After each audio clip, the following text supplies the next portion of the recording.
Bonjour à toutes et tous, dans ce petit tuto on va étudier la masse volumique. Alors la masse volumique c'est une grandeur qui permet d'identifier une espèce chimique. On peut identifier une espèce chimique soit par ses températures de changement d'état, fusion-ébullition par exemple, soit par sa masse volumique ou sa densité. Alors la masse volumique c'est le rapport de la masse sur le volume. Donc si je prends par exemple un volume de 1 ml et que je pèse la masse correspondante en grammes, on va pouvoir dire que la masse volumique, c'est la masse correspondant à 1 millilitre de cette espèce chimique. La masse volumique, elle se note ρ, comme ceci, c'est une sorte de P arrondi, et donc si j'ai des grammes et des millilitres, la masse volumique va s'exprimer en grammes par millilitre. Alors attention, la plupart du temps c'est en grammes par millilitre, mais il se peut que la masse soit par exemple en kilogrammes, et le volume en litres. À ce moment-là, la masse volumique sera en kilogrammes par litre.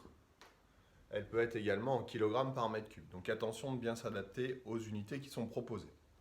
Attention également de ne pas confondre la masse volumique avec la concentration en masse. La concentration en masse, c'est aussi le rapport de la masse sur le volume, sauf que pour la concentration en masse, c'est la masse de soluté dans le volume de solution, alors que pour la masse volumique, c'est la masse de l'espèce chimique considérée sur le volume de la même espèce chimique considérée. Si maintenant on s'intéresse à la densité, c'est une valeur, une grandeur sans unité. D'accord, je mets ensemble le vide. C'est une grandeur sans unité qui est égale au rapport de la masse volumique de l'espèce chimique qui m'intéresse sur la masse volumique de référence. Alors la masse volumique de référence, ça dépend dans quel milieu on travaille. Si on travaille avec des gaz, la masse volumique de référence, ça sera l'air. Si on travaille en solution aqueuse, la masse volumique de référence, ça sera l'eau. Et la valeur de la masse volumique de l'eau, c'est 1 g par millilitre, ou bien 1 kg par litre.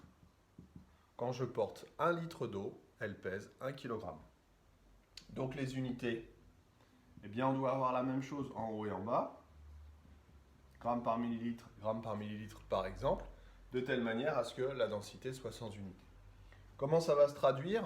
Si par exemple je mets un solide dans un liquide, là on va pouvoir dire que 2 est plus dense que 1, d'accord?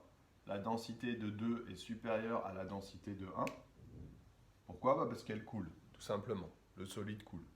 Si je prends deux liquides non miscibles, on obtient un mélange hétérogène. Là encore, on va pouvoir dire que la densité de 2 est supérieure à la densité de 1 parce que 2 se retrouve en bas. Et j'insiste, parce que j'ai déjà vu l'erreur, ça n'a aucune importance, l'ordre de versement dans le bécher ou dans le pot n'a aucune importance. Ce n'est pas parce qu'on verse 2 d'abord qu'il va aller au fond. Voilà. J'espère que j'ai été clair, je vous dis à bientôt sur YouTube ou ailleurs. Bye bye.